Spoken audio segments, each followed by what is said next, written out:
Welcome back, everyone, to another episode of ParaDeisos, where if you change your thoughts, you can change the world. That is right. That is right. My name is Dennis, for those of you who don't know, who are just joining us for the first time. And that is right. Today is Thursday, which means it is Trading Thursdays. Our guest for today, and for the first time, is a full-time trader, father of one, and probably one of the older trading alpha members in Trading Experts community. Everyone, please welcome all the way from Stillwater, Oklahoma, Thomas Freshley, aka Papa Fresh. What's up, Dennis? How are you? Pretty good, pretty good. Let's jump right into it. So when did you first get into trading? My initial experience was a high school experiment. As a kid, I remember hearing about people investing and all that. But in high school, our teacher had a kind of a competition. And so we got into groups and I think we selected like 3 stocks. And at the time, I really didn't know what it was or anything about it, but I've always been attracted to numbers and math. And then, so there's that aspect. And then the part about being able to make money with just your thoughts, as far as not sitting there and working a labor job or something like that. And so something struck me with that. And from there, I was just kind of hooked. And back in the day, you had to go to the newspaper. There was CNN and maybe CNBC, but you had to go to the newspaper and read the financial section, and it was just quotes. So I would just go home after that. I would research companies and look at quotes in the newspaper. And so that's kind of how it began. Nice. You sort of have like a similar story as in Ben, when he sort of like killed his, I think, college competition when he got into trading and stuff like that. So was it ever a scary thing to get into for you, even when you started doing live trading? Back then, I guess when I originally began, the thought of losing money was always there, and it's always there. But no, it never really dawned on me that I'd hear stories about people losing their whole account, and I just never thought that could happen to me. I always just guess it's like an ego thing where you're like, oh, that's not going to be me. Right. But yeah, I mean, the thought is there, but you just never, you just never think it's going to be able to happen to you. So it never sort of stopped you or limited you from, being the good trader that you are. Yeah, no, it never limited me. It's just, it's part of the game, something you got to accept. And so, and I also learned not to take those huge risks and put all your eggs in one basket, so to speak. And so that helped a lot. But I never really look at it as a gambling, or something from the gambling aspect, where I'm going all in on this. Right. I maybe in the beginning, maybe made a few stupid mistakes, stupid trades where I went too big, but never all in. And like, I got to make this or I'm going bust. So nice. So how did you come across Trading Experts? So I guess it was like late 2015, maybe into 2016. I had left. I was at a job here in town, and I was there for about 14, 15 years. And they decided to change directions. And at that point, I just wasn't really happy. And so I had left there, and I found a job, another job in town. And I remember like on break sitting in the room and like, man, there's got to be a better way. I got to do something else. I'm not happy. And so I was, kind of bummed out one day. And my wife asked me, like, if you could have your dream job, what would it be? And without really thinking about it, I said, a trader. And so she kind of encouraged me to look into that. And so I started just typing in trading for a living or trading. And Trading Experts was one of the first ones that came up on Instagram. And in the beginning, I don't know how long you've paid attention to them, but in the beginning, it was a lot of Ben and, a lot of the flashy stuff. Right. And that's more of a humble type guy. And so initially I was like, man, is this a scam? And so kind of like, I think Nick Neef referenced that he paid attention to it and followed him for maybe like 6 months. Right. And so I've kind of followed it and watched. And then, I said, all right, I forgot what it was when I joined, let's say $100 a month. If these guys can help me make $100 a month, that'll pay for the membership. And also I'll give it a try. And so I went for it. Nice. So you mentioned earlier that you made your first investment back in 97. How was being able to trade changed since then? Great question. I'm glad you asked that. There's a lot of younger guys in chat that'll, it's everyone has issues with whether it's your pricing, your orders getting filled, the 3-day rule. A lot of that didn't exist back then.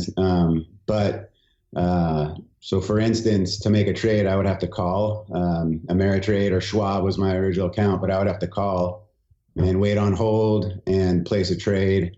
And the other thing was, it was a 15-minute delay. So imagine trading with a 15-minute delay. And really, it wasn't as much trading. It was more of like, I'm going to put my money into this in 6 months, 3 months, 6 months, a year. Not as short term as we are today. Right. But yeah, just the newspaper thing I referenced earlier. Fractions were the way every quote was given. So you had to learn your eighths, your quarters, 5/8, and what is that, 38 cents or whatever. So, or 3/8, 38 cents. And just knowing the fractions and all of that. And it's just a lot. It's sped up, obviously. And there's new issues today with the computers and all that. But it was just a lot slower and a lot more difficult. So it was never an overwhelming feeling for you, like having to learn all of those things back then? No, it was great. It was, I guess if you know how it is when you're really interested in something, no matter what it is, it's not an obstacle. It's just like, I really want to learn this. So what do I got to do? And it was, I guess, a little intimidating knowing that there's guys in New York with these big companies that have millions and billions of dollars that could crush you with a certain trade, or if you're caught on the wrong side. But it's just kind of like tiptoeing through the fire, I guess. And nice. So any dumb money examples that has happened to you that people can learn from? Yeah, there's, I have the typical ones. I never really got into penny stocks because I always read the stories about people getting ripped off. But I did go for like $5 to $10 for a while when I was beginning, and those were very difficult. So I learned the hard way with those. But the one story that actually, when I initially started putting this interview together with you, I forgot about this, but I had a friend that was also interested in it, and we grew up in San Diego is where I grew up, and we would research companies, but San Diego is a really big biotech area. Mm-hmm. And so we had this long list of all these companies, and we didn't know which ones were the better ones. And so we came up with this idea to drive around to all their headquarters and check out their building, which is not, looking back, it's kind of dumb money, but it's not the worst idea. Right. Because if you drove up to Apple's facility and you said, look at this place, these guys make money, you could, but I wouldn't make an investment based on that nowadays. Right. But back then, so we spent a week and we drove around and made a list of the most impressive or the nicest facilities. And then I'm sure I traded a few of those names back then, which at this point, I don't know which ones they were, but that was just one example that looking back, I was like, man, that wasn't the best way to go about it. But yeah, other than that, I've made the usual errors of going too big, too large on your positions, and learning the hard way of not having the right size, and then just going for those cheaper stocks because, Ben talks about it all the time. It's the percentage, not the price. And so just because the stock is $5 and it goes to $7, you can do the same thing with a $200 stock and it goes to $250 or whatever. So, yeah, I just learned the hard way with those. And I mean, yeah, it is kind of dumb money, and it isn't as bad as dumb money as other people experience, like you mentioned with penny stocks. But I mean, that just goes to show you that if you're passionate about something, no matter what, whatever's out there, you're going to do whatever it takes, like you, where you actually physically drove around and looked at facilities for a week, which is freaking awesome. So what misconceptions do you think are out there that people may have about becoming a full-time trader? Misconceptions, I would say, I think Shake points it out quite a bit, and Ben does as well. Actually, he referenced it about a week ago in the chat that it's very difficult to do, and most people should stick to working on investing for a little longer term and not quitting their day job to do this. Right. Keep your day job, keep adding your 401k, but learn how to do this. But as far as misconceptions, I would say that it's just maybe that, I don't know, the percentage that people fail at this is like 90-something%. So it's not an easy thing to do. But it's just something you got to stick with, and you're going to take your losses over time. But it's just being consistent and sticking with it. So I don't know. As far as misconceptions, I guess. I mean, they're probably dead on then, because since you said like 90 something percent people fail as becoming a full time trader, it's not really misconceptions. It's sort of like facts of actual fear of becoming full time traders because so many people fail at it. Right. Yeah. The guys say it all the time. If it was that easy, everyone would do it. And so it's just having the fact of maybe having a savings account built up, and it's not as easy as it looks. And so just being prepared to, weather the storm and stick with it, and really just have the passion for it. So. And since you mentioned you really didn't have any obstacles as far as trading and all those things because you had a passion for it, you loved it, you loved what you did. But were there any sort of roadblocks or obstacles that you sort of had to overcome when becoming a full-time trader? In the past couple years, I would just, mainly being consistent, and there's times where I wasn't able to make whatever it is in a month to pay the bills, and so you got to use your savings account or whatever money you have saved, and so hitting those goals monthly, that's a definite. It's not. It's I don't know. It's hard to take sometimes in the beginning, and so you feel like you're failing, but if you're able to stick with it and keep going. And then roadblocks, just I think the mental roadblocks, I would say, would be the most stuff like that, accepting the losses and and Shake points this out quite a bit. You don't have to make money every day. And so if you're looking at your account every day and you have a couple of losses, that weighs on you. And so what I usually do is in certain accounts, you can block out your total. Mm-hmm. So you're not sitting there looking at a number. And so I don't focus on a number. I focus on the right trade and, trading properly, right, and not looking at your number up and down every day. And so I guess it would be more mental roadblocks for me, and not worrying about every day you got to make money, because, you got to be patient. And that's one of the things that I've had to learn. So nice. So can you walk us through a day of a full-time trader? Well, what does that usually consist of? Oh, I think Shake, he probably the model trader. He has a lot more work on his plate than I do, obviously, just with running trading experts. But it would just be a lot of research. And so, for me, I've realized this in the last maybe couple of months, that if I wake up super early and get all fired up and research, and I'm like just waiting, and I get anxious, and then I'll see something pop on the screen, and then I might deviate from my plan. I have a couple that I set aside, and then I see, oh, this one looks like it could go.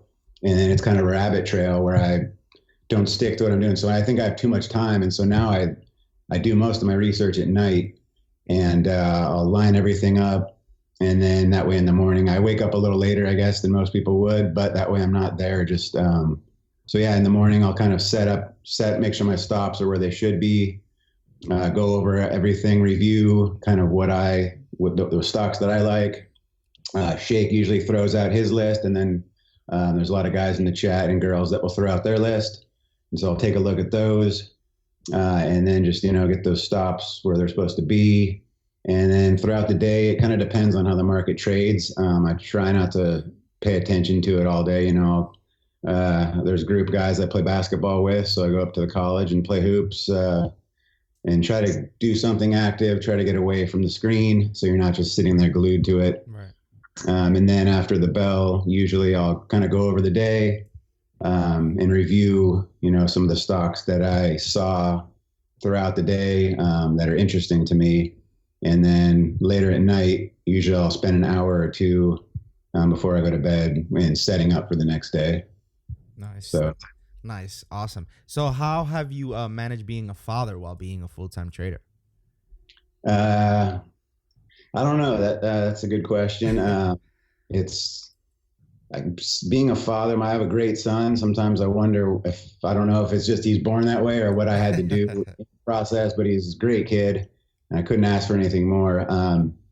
But as far as that goes, I just try to spend as much time with him, because obviously you got to find a balance with anything, no matter what your job is. So finding the balance and spending time with him. The one thing that's been really difficult is I want to teach, I want to pass on as much knowledge to him as I can about what I've learned so he doesn't make those mistakes that I have. And he really is not interested in it at all right now. He doesn't want to hear it. I don't want to hear about money, Dad. Just give it to me and I'll be okay.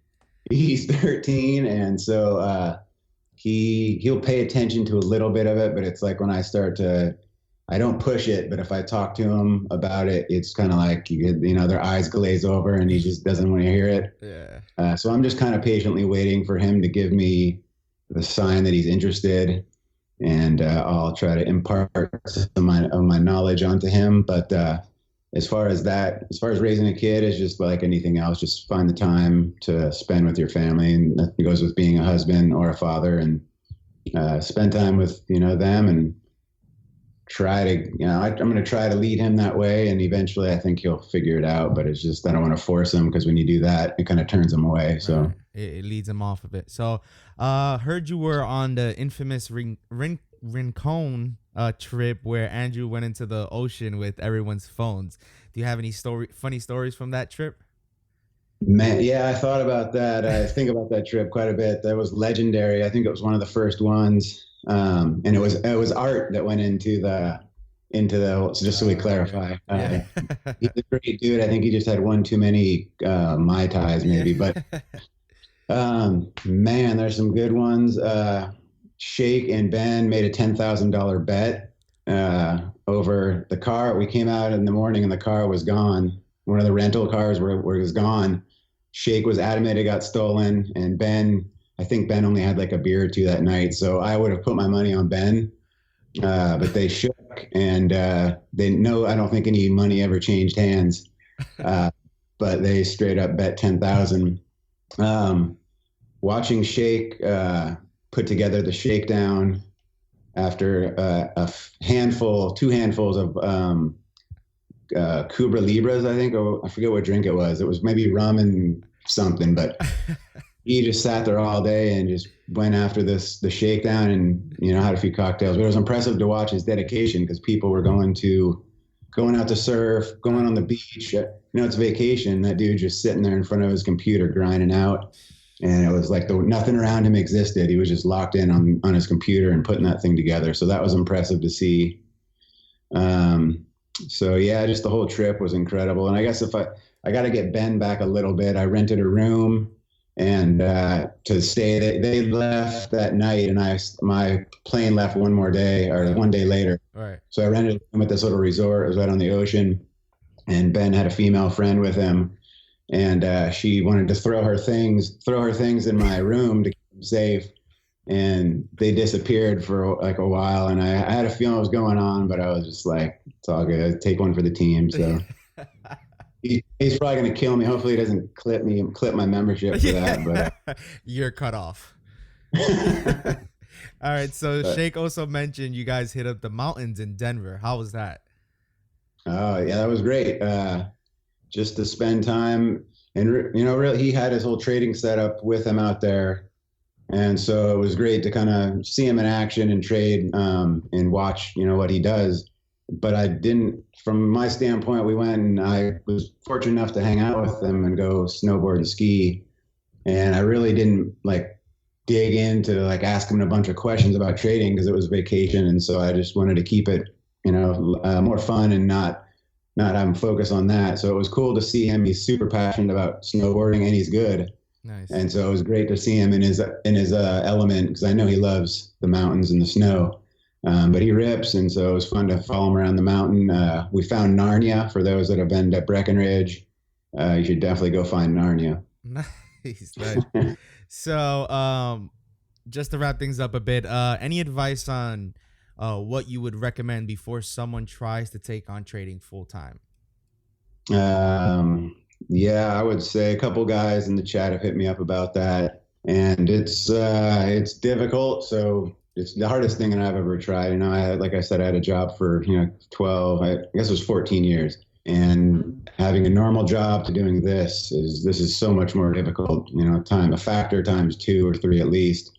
So just be prepared. I would say save up at least 6 months to a year if you can in bills. have your savings set aside so that you have something to fall back on. And you're not focused on having to hit every month, right off the bat. Just be patient. And then I don't know, there's a lot that goes with it. And so there's from the mental aspect, it's just, I guess, getting rid of your ego and not having any attachments to, any stock at all. Don't get married to a stock, if you're going to trade it and get out. But just, I don't know, the savings, I would say, would be the key. And then if you are trying to do this, you're part of the alpha group or trading experts, I would say utilize Ben and Shake's advice to the fullest. If you're having a tough time or you're in a slump, just scale back and go light and focus on the stocks that Shake is trading or that Ben is trading, and don't try to find so many on your own. Right. 'Cause those guys are like the 8th layer of probability, right? Yeah, you have all these other probabilities, and then if Shake has one that he gives the blessing to or that he really likes, he's done his research and that he's not just going in winging it. So, all right. So it's basically, in other words, use trading experts to its fullest advantage. Definitely. And then beyond that, and I know guys have said this a lot, but just in general, the life, I guess guys will say it changed your life. It has changed my life in aspects. I used to hate reading, and I'm going to blame this one on Ben. I think I'm not as much into it as a lot of the other guys, but I'm on like my 6th or 7th book this year. Nice. Whereas a couple of years ago, it would be that many books. And, I read articles and finance stuff, but I wouldn't sit there and read a book. And so, and then just the group of guys, everyone's positive and supportive. There's a business aspect. A lot of guys run their own business. So it's more than just trading for a lot of people and me in general. So one more question before we sign off. How welcoming, how can I put it? Like, how awesome has the trading experts community been for you while since you've joined the Alpha Chat? It's it's hard to put into words as far as like support goes. A lot of people, I know there's a lot of, I don't know exactly what the member total is, but there's way more members that don't chat than do. And so a lot of guys are maybe afraid or shy to throw out their ideas or even just address the group. And it's good to see, some of these guys come in and with business questions, because it seems like there's always somebody that knows all these different areas and they're going to support you and help you. And everyone is there to see everyone else succeed, it seems like. And so I don't know how you can recreate that culture, but a lot of businesses across America or the world would do well if they could embrace that culture, because corporate culture is nothing like what you have in the Alpha Chat. It's, right. It's everyone's supportive and they're helpful. Everyone's always answering, if someone asks a question, it gets answered pretty quickly. Nice. So it's good to see. Yeah. Alrighty. Thomas, thank you so much. I really appreciate it. Before we head out, I saw one of your videos on Instagram. I was sort of stalking you, and I saw you was playing volleyball. I was actually playing volleyball for the first time in years. I was visiting family in New York, so I was playing volleyball on the sand. It was awesome. I killed it. So just get ready, because I'm gonna give you a whooping if we ever meet in person, dog. Let's do it. Hopefully you'll be on my team. As long as you can set, I can spike it. There you go. That would be sick. Either that or a hoops tourney. I'd be down for some hoops. Definitely. So I'm in. Keep practicing. That's awesome. So thanks again, Thomas. I really appreciate it for you coming on and sitting down and talking with me on Trading Thursdays. It really means a lot. And for everyone out there, don't forget to follow Trading Experts on Instagram. That is Trading Experts 1, 2, 3, 4, 5, 6, 7. Those are all separate accounts. Their main account is Trading Experts with no numbers. Don't forget to follow us on Instagram. That's ParaDeisos Podcast. On Twitter, ParaDeisos101. And check out our website, www.paradeisos.world. And until next time, my beautiful people, God bless you all. Peace. Running my race till I'm one of the